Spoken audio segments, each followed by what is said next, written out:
potential energy and activation energy. For potential energy, let's abbreviate it in short as PE. And the activation energy, we will abbreviate it as EA. Let's take an example here in a graph.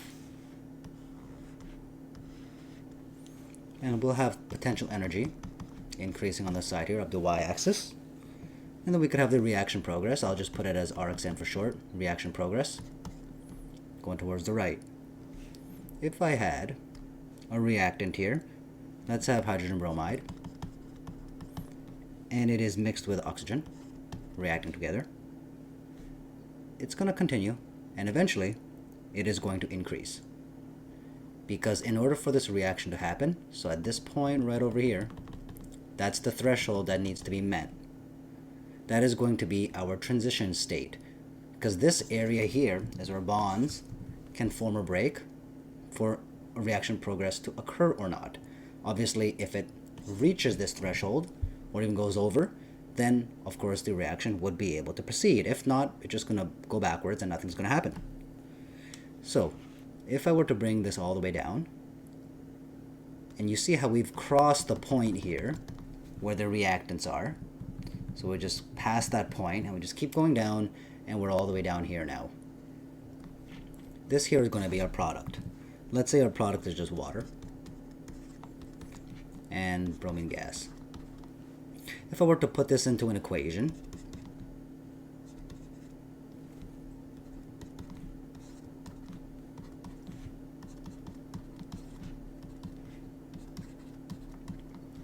first, obviously, we would need to balance this out. So pause the video, try balancing yourself. Alright, you should have been able to get 4 HBr, 2 H2O, and another 2 Br2 over there. Now, this difference between the reactants and this up here, the activation energy area, the transition state, this threshold, the difference between this is going to be your activation energy. And eventually we'll have to figure out what that is. This could be difficult to overcome. There's going to be 2 criteria in order to overcome this. We'll look at that a little bit later. But in short, it has to be enough energy, right? So the particles that are colliding have to have enough energy. But it also needs to be able to react together with a good enough geometry of a collision. And then if enough of those are able to happen, then this is going to be able to proceed. Now, let's just backtrack a little. What is so important about this one over here? Well, this is going to be difficult if, let's say, it's a high threshold. In this case, it's not too high, but let's assume, okay, that this is going to be quite difficult to achieve. What can we do to make this easier? Well, there is a way to make this into multiple steps, different steps in the reaction, to make the activation energy much lower. So rather than dealing it in this way, I'm gonna use it in green here. It's gonna climb to maybe about there. Then it's gonna go down, maybe it can go up again, down, maybe go up again, and now it can go back down again. You see how 3 steps have been occurring. So there's 3 peaks, okay? There is this peak here, this peak here, this peak here. Each peak represents the activation energy, okay? Just similar like to this one has it as well. So once this is overcome, it's going to be able to proceed. And then this one as well, and this one as well. So in total, the activation energy is going to be easier to achieve as opposed to one big threshold in order to cross. Now, this activation energy is much lower now. How is this possible? Well, there's always catalysts involved, right? Enzymes, for example. Okay, so a catalyst was involved to decrease the amount of EA, or the activation energy, needed for a successful collision.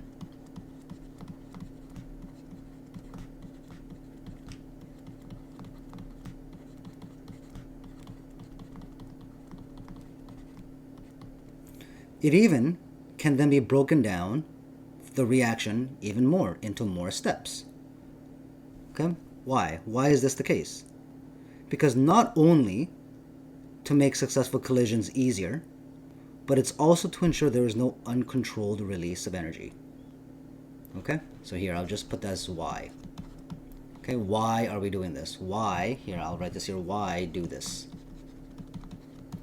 Okay, and this here, this why do this is in response to having a catalyst, using this catalyst to break it down into these small little steps. Okay, 1 step, 2 step, 3 step. Okay, what's the reason for that? This is the question I'm trying to ask. Why do we do this? Okay, so like I just said, I'm going to write it down here and illustrate it for you. Not only to make successful collisions,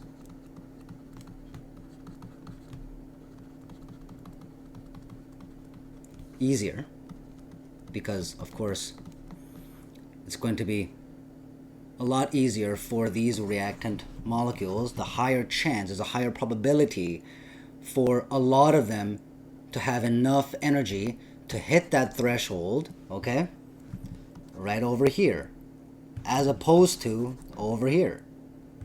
Okay, now there is a chance that these reactants will be able to all, or mostly all, achieve that threshold and overcome it with enough energy. But what if they don't? What if only some do? So if you make it a lot smaller here, the chances of all of them, or if not most, being able to hit this threshold is a lot higher.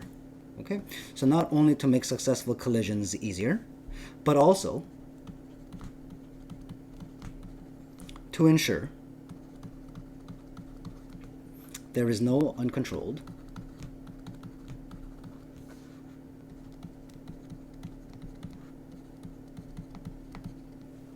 release of energy.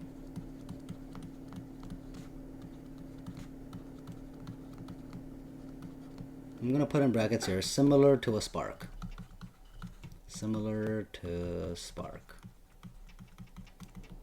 Now, what do I mean by that with this spark? If there's a lot of reactants and it has a lot of potential energy, and then all of a sudden, in here, the product, that potential energy went from here, right, because this is dealing in potential energy, all the potential energy is now lower. This means that the potential energy must have gone somewhere. Energy must have been released. It's not in here anymore.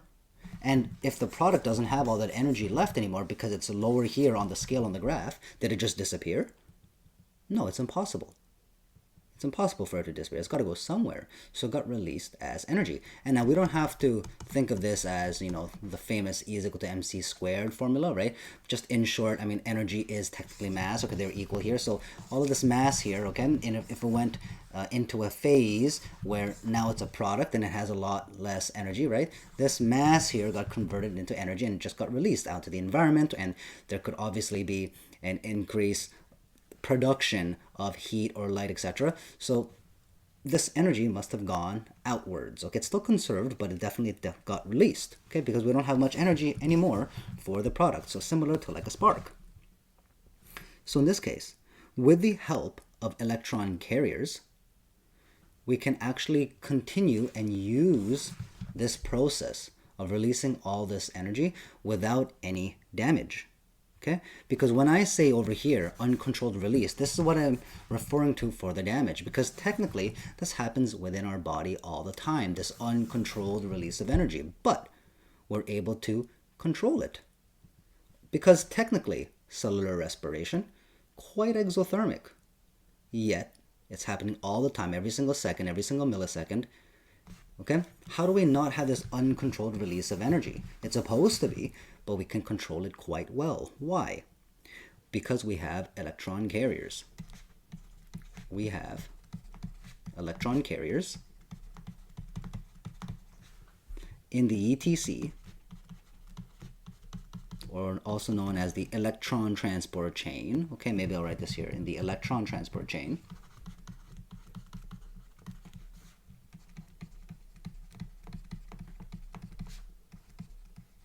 Okay, and brackets here, I'll put here the ETC. It releases the energy in smaller amounts.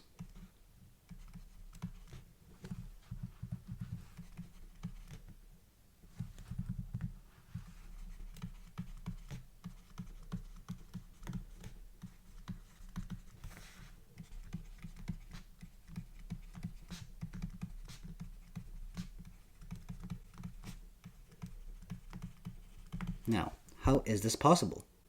Because these electron carriers are able to be transporting these electrons in a step-by-step process. Let me illustrate it for you. So if we have, this is a little bit of a biology outlook here, but just bear with me. If we have here the mitochondrial matrix, okay, so we're in the mitochondria right now. Okay, not the cytoplasm, because cytoplasm you can also generate ATP, but for here, let's just deal with the mitochondria. So this mitochondrial matrix is over here, and then we also have the inner mitochondria. Okay. And then on the very outside over here, we have the inner membrane space.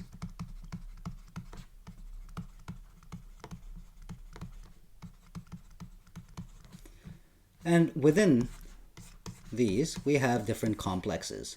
Okay, and at the very end here, you have this thing here. I'll explain what that is.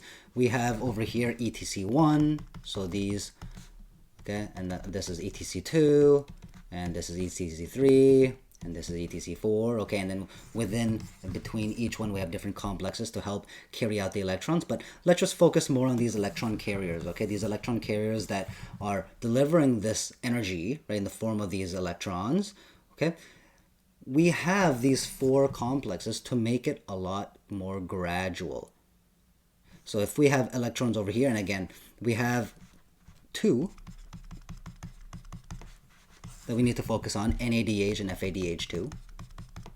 And these electrons, because technically these two are very strong electron carriers. Okay? They have high electron potential, okay, lots of energy. So we like to use these, and they're going to be donating some electrons, okay? FADH2 is more so for number 2, but just bear with me. We have some electrons here, and that's going to go into here, and then some of these electrons here is going to go into here, and then some electrons are going to go into here. I'm not going to get into the specifics, okay? But these electrons are being jumped from place to place, and this is eventually going to generate a proton motor force to eventually, when all of them are kind of saturated here, they're abundant, they're going to go down this ATP synthase in order to allow the drive of ATP, okay? But you see how these electrons, like we have an electron here, and then it goes over here, and then it goes over here, and then it goes over here in a series of steps. This helps to make sure that they're released in smaller amounts rather than a big, exothermic release of energy, okay? And eventually we also have oxygen here as well, which is going to be the last acceptor, right, of those electrons to be in a stable state and eventually create water, okay, which is pretty much the finished process. It doesn't have a lot of, potential energy left within that water. So this oxygen here takes that last electrons, okay, and it just pretty much finishes the process, okay? And we're able to generate our ATP through this method. So very similar to what we're kind of looking at here in small steps with these electron carriers. Okay, again, these were the electron carriers, okay, that we eventually got. Okay, we got these from, from the Krebs cycle, but again, this is not the biology lesson. We got these from the Krebs cycle, and then from there, using those electrons, step-by-step process in order to create our ATP. We have these carriers to help us. Similar to what we're looking at here, we have a catalyst, okay? Catalyst in the form of enzymes to help us ensure that we can reach this threshold, okay? But in a non-violent process, it's a lot easier to attain, okay, in this manner. It's a lot easier for these collisions to occur. So this is why we have a catalyst that is needed to increase these successful collisions. Okay, let's look at this little graph here. It's very similar to this one. I just illustrated it this way so that we can start filling in places without having these reactants and products bothering us. So number 1 over here is going to be, X over here is going to be our reactant. Okay, because this is the starting point, and eventually we got to figure out where it ends. Okay, so where it ends, as you can just follow this trail over here, it ends right over here with Z. Okay, so we can actually fill it out with Z already because we know that this X is going to become the product, right? X is going to become the Z. Reactant always becomes the product, so we can just put product over here. But then we have to decide what the heck Y is. Okay, so Y over here is at the very top. This was the threshold that I was talking about up here in order to hit it, and then a reaction can proceed. So what we label Y up here is known as the activated complex or the activation complex. Now let's look at the nitty-gritty, okay? So let's start with number here, 1. Okay, so number 1, okay? What do you think number 1 would represent? Okay, the number 1 here represents the activation energy, okay? However, it's not the activation energy between the reactant and the activated complex, so not between this one here and the activation complex. It's going to be between the activation complex and the product. Okay, because as you can see, number 1 here, it's between both. It's between this one and it's between this one, okay? Hence why it's going down this way, okay? So that means number 1 here is the activation energy, but it's in the reverse direction because we care about the reactants to become the product, so that's going towards the right, okay? Remember, we've written it down here. It's the reaction progress. It goes to the right. But technically, we're looking at the other way, right? We're looking at for the product, if it were to gather enough steam and go up here and hit that activation complex to react in the opposite direction, to produce in that direction, okay, then it would be the reverse, okay? So because we are trying to get the difference between the activated complex and the product, okay, so that difference over there, okay, it is going to be the activation energy, but not the activation energy for the reactant, okay, which would be over there, but it's the activation energy for Z, okay, for the product. So we would say this is the activation energy for the product, or the reverse reaction, or the reverse activation energy. So I'll just put this here, reverse activation energy, or EA. Okay, so that's number 1. Number 2, over here, as you can see, we have the product, correct? So if we have the product over there, this means we're just going to extend this line all the way to Z. Okay, what is the significance of this? This means we're just looking at the potential energy. Okay, so we have potential energy here on the side. Forgot to write that, okay? If we have a potential energy, it always starts from the 0 and it goes upwards, okay? And as you can see, for the Z, it's kind of stops over here, so we're just going to count. So this here would be the potential energy for Z.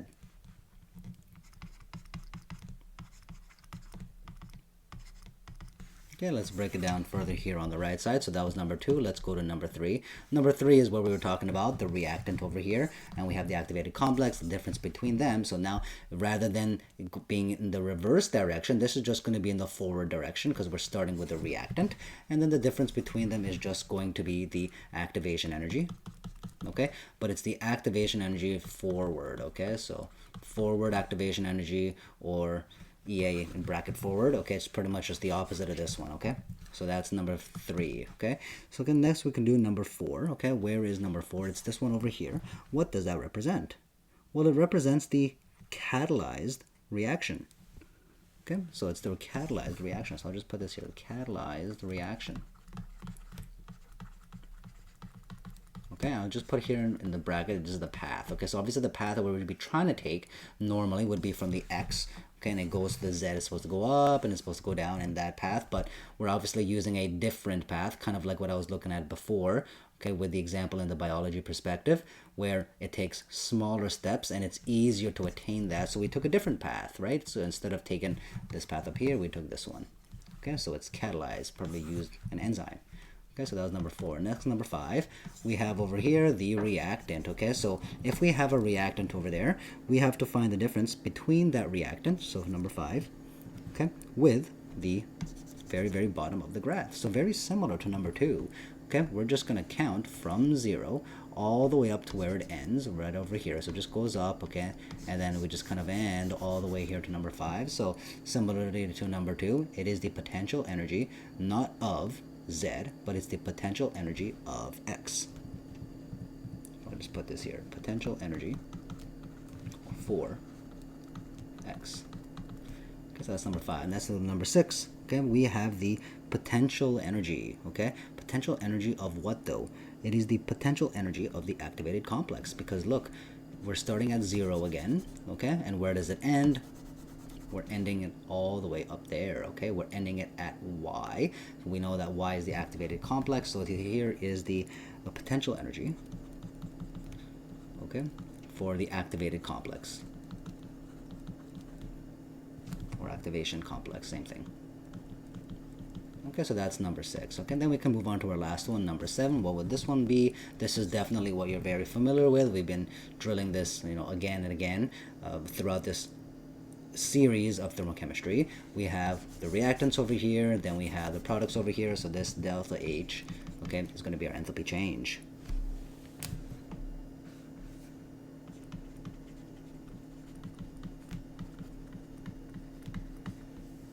To continue on this point about the enthalpy change, okay, also known as the delta H. So if we were to just kind of look at it in this diagram, it was technically right over there, right between the reactants and the products. So this here is the delta H. So the delta H here is determined only by the basis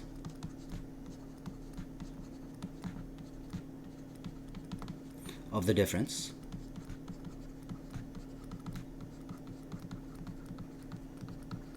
between, this will be here between, okay, between the potential energy of the reactants and the product. Okay, it is independent of anything else within the reaction.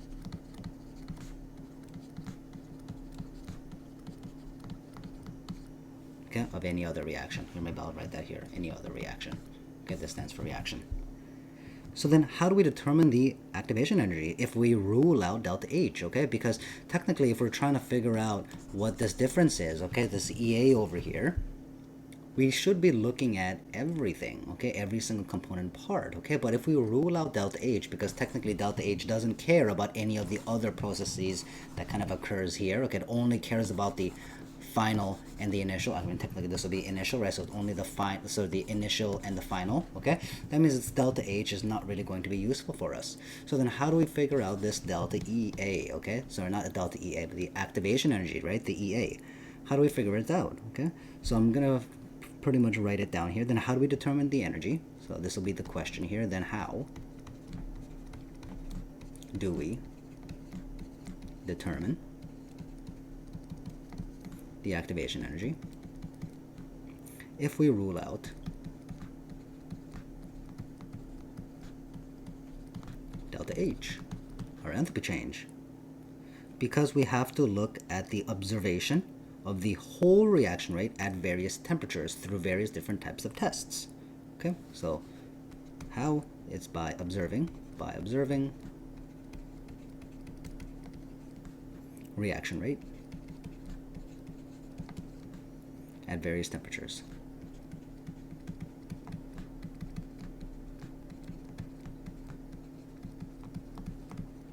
Okay, so for example, we'll do our first example here with a low activation energy. Okay, so in this case here, it's kind of low. It's not too bad. Okay, we'll do another example where it's a little bit higher. Okay, but for now we'll just say it's like this small. Okay, this low activation energy tends to proceed fast at room temperature.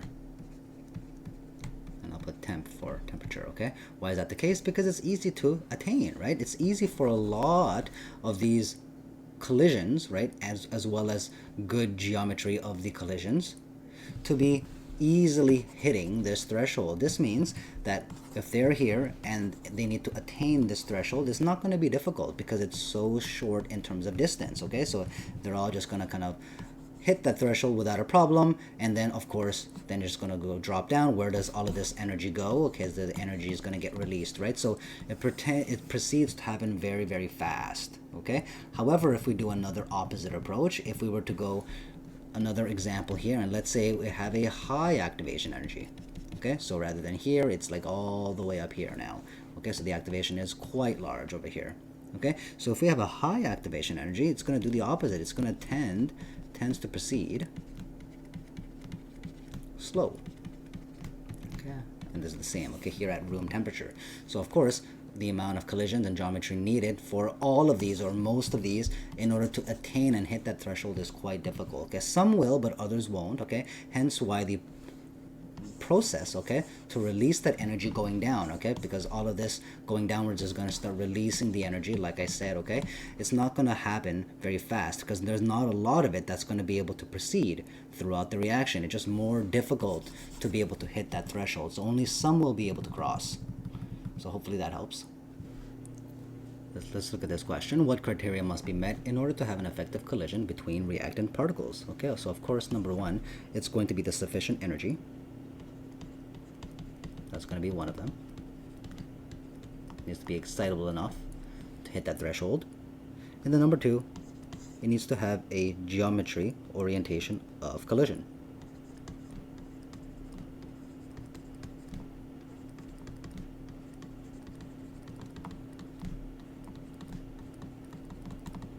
Okay, so this needs to be sufficient. Oops, collision. Now it's important to make note here that both of these, okay, must work.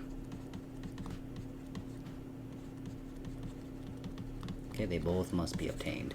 If only one of them is going to be attainable, then the reaction will not proceed.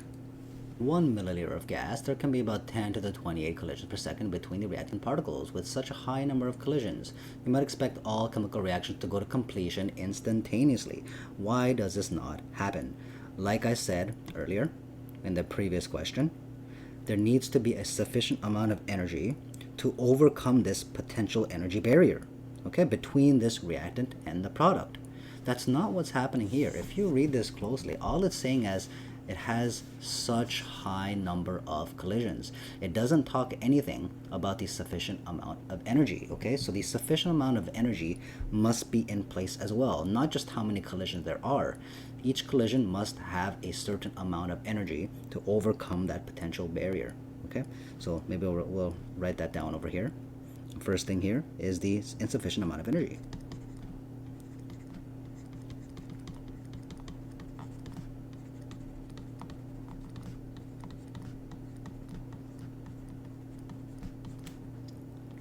I'll put in brackets here, it can't overcome.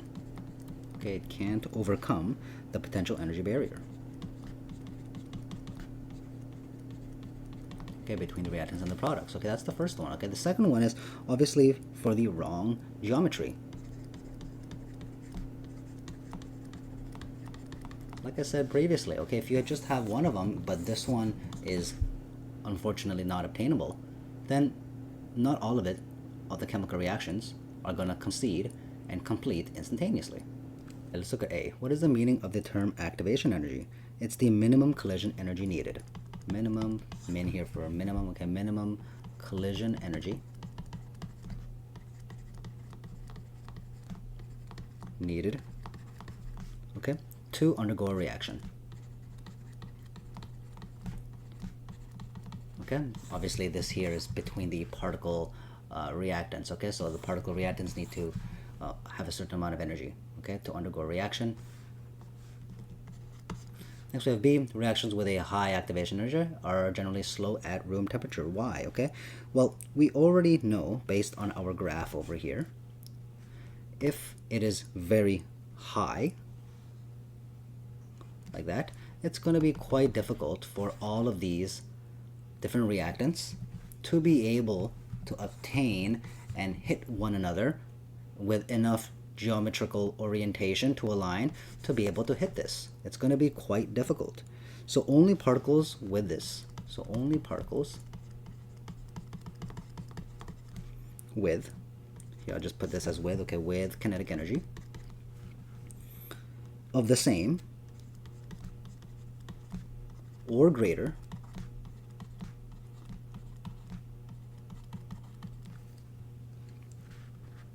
energy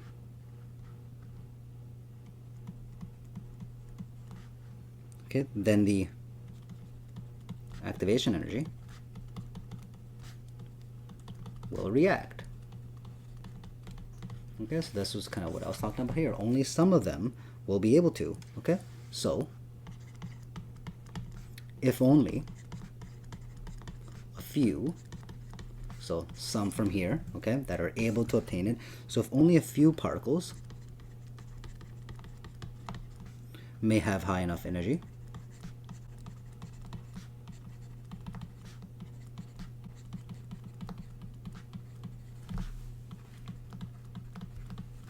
to overcome the barrier,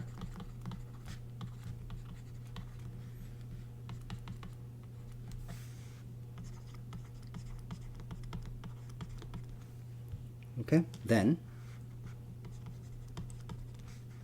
the reaction will proceed slowly.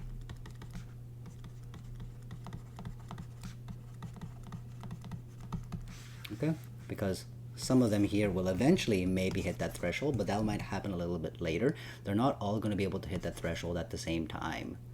Okay, so it's going to happen a lot slowly. So this path going down here to release that energy is not going to happen all at once immediately. Otherwise, it would be releasing a lot of energy. Okay, it's not going to be doing that. So it's going to probably take a longer time for this reaction to complete to become the desired products. And hence, within that process, the amount of energy that's going to come out is going to be slower.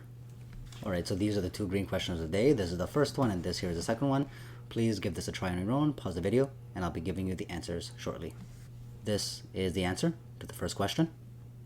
This is the answer to the second question.